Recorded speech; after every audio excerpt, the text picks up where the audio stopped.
అబుచ్చికి చెట్లు కొబ్బరి చెట్లు ఎట్లుంటే దాని దిక్కు ఉంటుంది. కంప్లీట్ గమ్మ తీసుకపోతుంది. ఇంకా ఊర్ల నుంచి తీసుకోవచ్చు మొత్తం green house.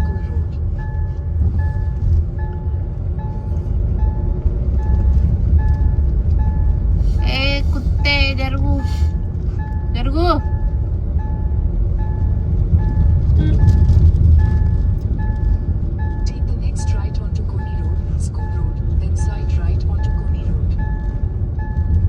Right and next right. చూసుకోరు ఇట్లాంటి ఇంకా పెద్ద పెద్ద ఉంటాయి. రైటా? రైట్. అన్ని ఇట్లా ఉంటాయి మరి.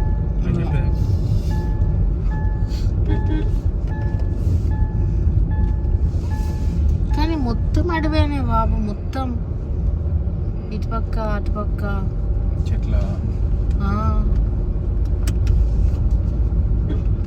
ఇంకా చూడు ఇట్లా నుంచి వస్తున్నారు జనాలు.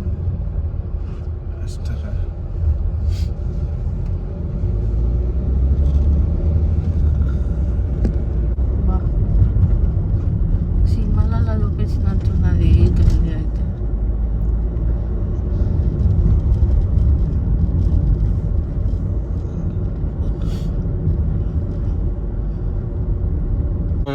ఉంటుంది వాళ్ళే అంతా చేస్తా, నువ్వు జస్ట్ అట్లా ఉండాలి అంటే సరే అంటావు. ఇంకా తినాలి, తాగాలి, పండుకోవాలి, తాగుడా అంతే. మనకు తప్పు. ఇంకా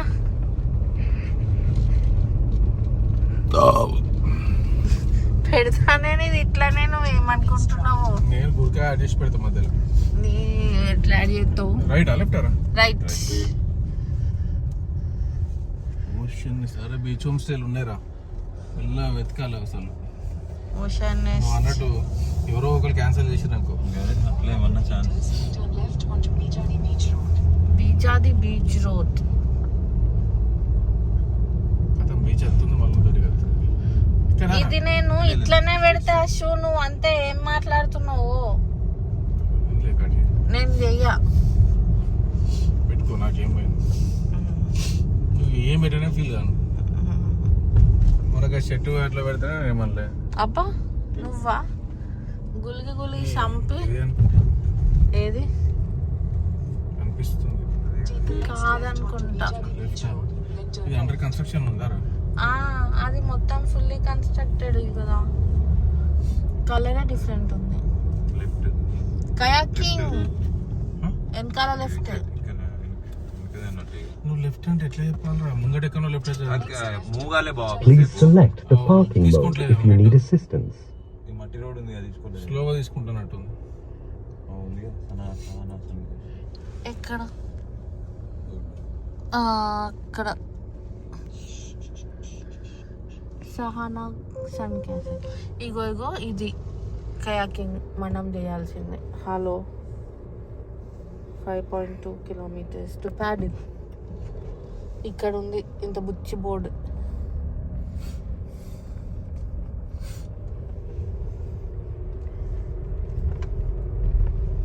దుబిచ్కే దుబిచ్కే దుబిచ్కే.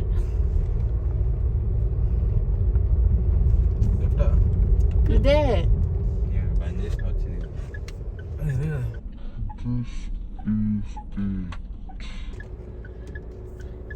కనిపించింది సముద్రం కూడా. చక్కగా మొత్తం సముద్రమే. నాకు కనబడట్లేదు. ఇగో అదంతా సముద్రం, వైట్ కలర్ కనిపించేది. అవునా? మరి అలా సౌండ్ వస్తలేదు కార్లో. ఎక్కడ దాకా పని చేయను. ఫోన్ పెట్టి స్పీకర్ పెడదాం. కార్ పార్కింగ్ అలా పోతావా? రేపు ఈవెంట్ ఉందనిలే మనకు, అందుకే దొరకలే. కాదు ఆఫీస్ ఏదిరా, ఇదే ఇట్లా కాదనుకుంటారా? ఇటే నానా ముంగటికి కూడా ఉంటుంది అనుకుంటా. దిగి పోదాంపా. మరి ఏమన్నా ఫైనల్లీ మనం కుందాపూర్ వచ్చేసినాం. 12 o'clock 11:55కి. వేరే రోడ్ ఉందా? ఇది కాదా entry?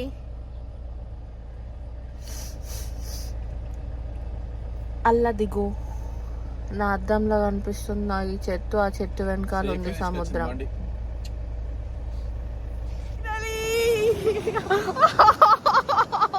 16 to 18 hours of journey తర్వాత మనం వచ్చినాం బీచ్లకి. ఎంత అయితే చంపుతుంది, ఎంత జస్ట్ సౌండ్ వినండి అంతే.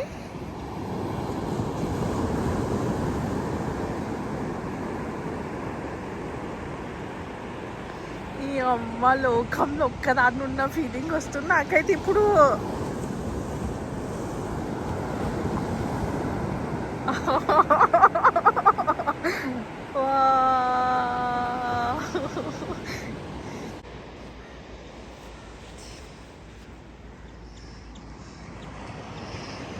అమ్మా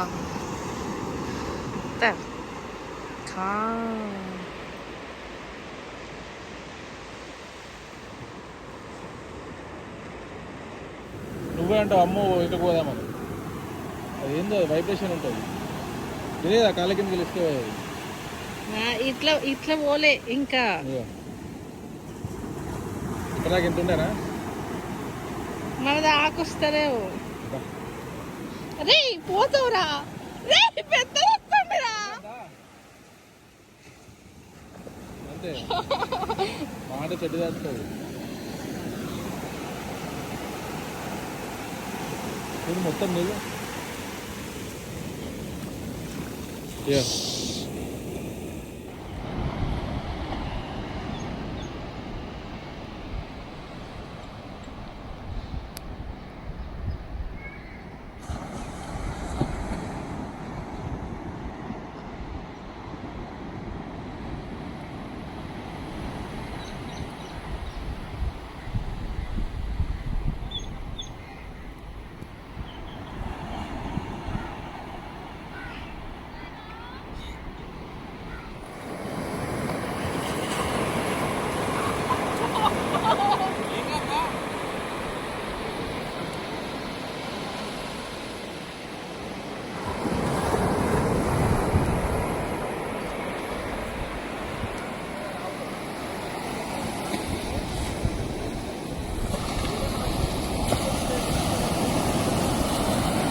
హలో, ఒక 20 hours జర్నీ తర్వాత మనం కుందాపూర్ వచ్చేసినాము. ఇప్పుడైతే ఫ్రెష్ అయినాము. ఇప్పుడు వరకు అయితే ప్లాన్స్ ఏం లేవు. ఏం చూపిద్దామని అనుకున్నా అంటే ఈ రూమ్ టూర్ చూపిద్దాం. చాలా ఇట్లా ఇట్లా చటక్ చటక్ మన, ఎందుకంటే మన బాయ్స్ అక్కడ ఆల్రెడీ చిల్ అవుతున్నారు బీచ్లో. ఓకే, ఫాస్ట్ చూపించేస్తాను. ఇదే మనం స్టే చేస్తున్న ప్లేస్ సహానా సన్ క్యాసిల్ అని. కుందాపురా అని కొడితే మీకు గూగుల్లో దొరికేస్తుంది. ఇది మన రూమ్. సో ఇది 2+1 షేరింగ్ అనమాట. అంటే అన్ని రూమ్లో ఇట్లానే ఉంటుంది.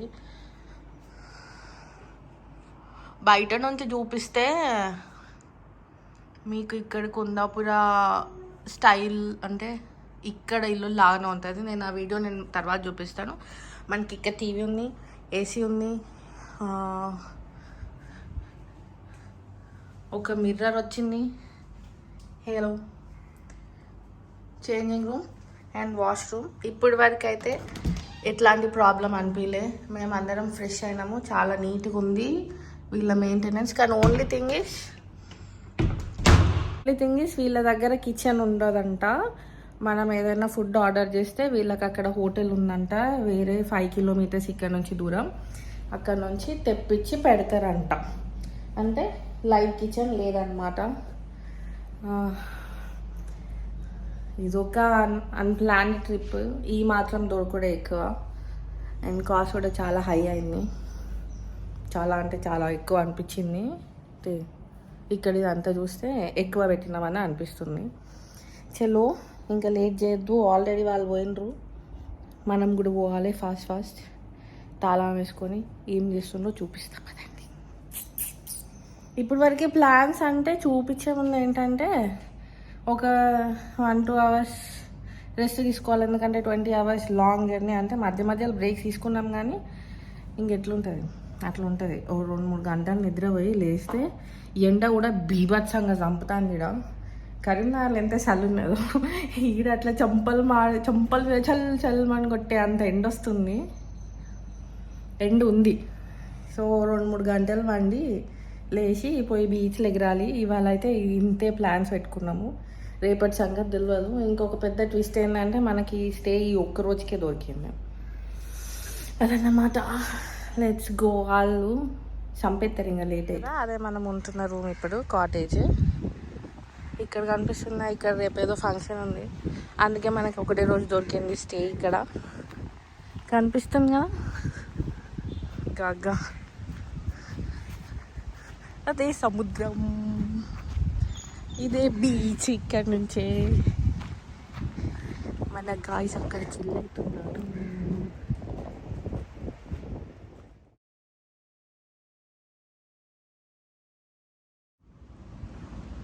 చలో చలో పట్టు అయితే చర్చ్.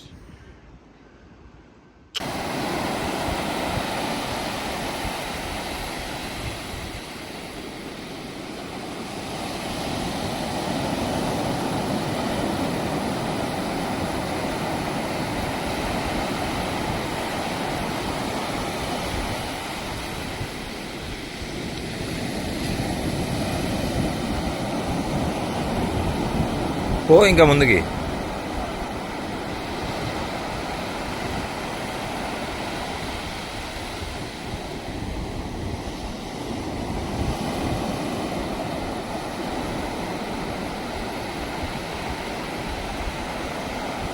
నెక్స్ట్ డే ఈవెంట్ కోసం ఈ రిసార్ట్ని ఎంత బ్యూటిఫుల్గా రెడీ చేసి పెట్టిండ్రు. దూరంగా చిన్న మామ, దగ్గరగా నువ్వు.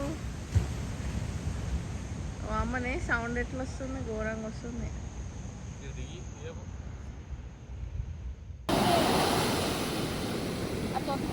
పొద్దున్న రావాలి, పొద్దున రావు బయటికి. మధ్యాహ్నం కనిపించిన పెట్టనా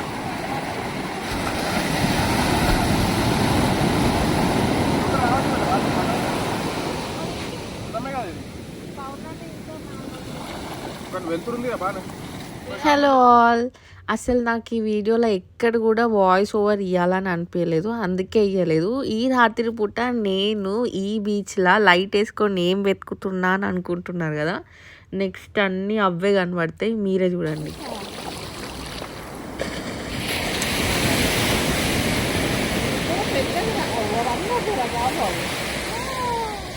వందలు ఉన్నాయి, వందలు.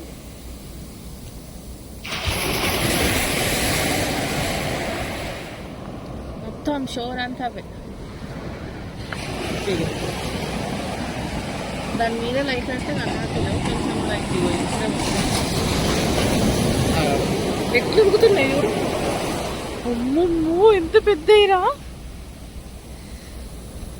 అగవా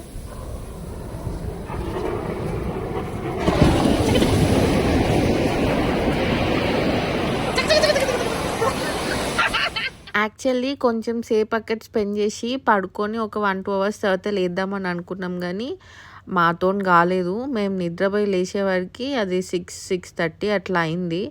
అది వింటర్ కాబట్టి అక్కడ తొందర చీకటి అయిపోయింది అంతే. సరే చీకటి అయినా పర్లేదని వాటర్లోకి పోదామని చూస్తే ఇంకో మొత్తం ఇవి చిన్న చిన్న ఎండ్రికాయలు, క్రాబ్స్ అంటారు. కొన్ని వందలు కొన్ని వేలు కనిపించినాయి. అవి ఎక్కడ కుడతాయా అన్న భయంకి ముందే నీళ్ళు అంటే భయము, ఇంకా దాంట్లో ఇంక ఇవన్నీ కనిపించేసరికి వాయమ్మో లోపల ఓనికి ఘోరంగా భయం.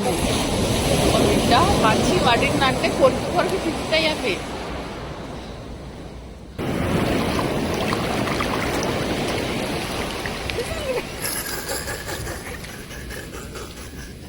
అది ఎట్లా అడుగుతుంది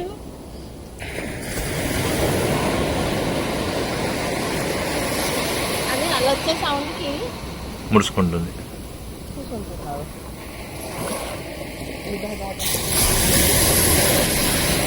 and this is how we have spent our first day at the beach. చాలా ప్లెజెంట్ ఉండే. ఇప్పుడు వీడియో ఎడిట్ చేసేటప్పుడు కూడా ఆ అలల సౌండ్కి నాకు ఎంత ఇట్లా హ్యాపీగా మిస్సింగ్ దోస్ డేస్ యార్. ఇట్లా నైట్ అంతా వాటర్ దగ్గర స్పెండ్ చేయడం కూడా ఒక మంచి ఎక్స్పీరియన్సే, కానీ భయం కూడా ఉండే ఎక్కడి నుంచి ఏమొస్తుంది ఏంది అని. పాపం ఏదైతే ఇప్పుడు కనబడుతుందో క్రాబ్, దీన్ని అయితే ఒక గంట సేపు సతాయించినాం కావచ్చు. అది ఎటు పోతే దాని వెనకాల పోయి దాన్ని వాటర్ల నుంచి బయటికి అని మళ్ళీ లోపల పోయినాక మళ్ళీ బయటికి జరిపి దాన్ని అయితే చంపి వదిలేసినాం ఆ రోజు. కానీ ఒక పీస్ఫుల్ నైట్ అన్నమాట అది. ఇక ఎంతకి ఆ బీచ్ల నుండి వెళ్తలేనని ఇంక అశు అప్పటికి ఏం చేసిందంటే, నేను పట్టుకున్న టార్చ్ ఆ వాటర్లకి ఇంకా కొంచెం పైకి కొట్టేసరికి ఏదో మూవీలా మనం ఎవరికో సిగ్నల్ చేసినట్టు వాళ్ళు ఎవరు వస్తారు మనని పోలీసు వాళ్ళు ఎత్తుకుపోతారు అని భయపట్టించి అయితే అప్పటి మందం తీసుకెళ్ళిండు. నెక్స్ట్ డే మార్నింగ్ అప్పుడు తెలిసిందన్నట్టు అది వాళ్ళు నైట్ ఫిషింగ్ కోసమని బోట్స్ నెట్ వేసుకున్నారని. వాళ్ళు అక్కడ ఇక్కడ తిరుగుతుంటే నువ్వు ఇచ్చిన లైట్కే వాళ్ళు సిగ్నల్ అని అనుకొని వస్తుండ్రు. అయిపోయింది మన పని అయిపోయిందని వాయమ్మని ఎంత భయపట్టించిండ్రో.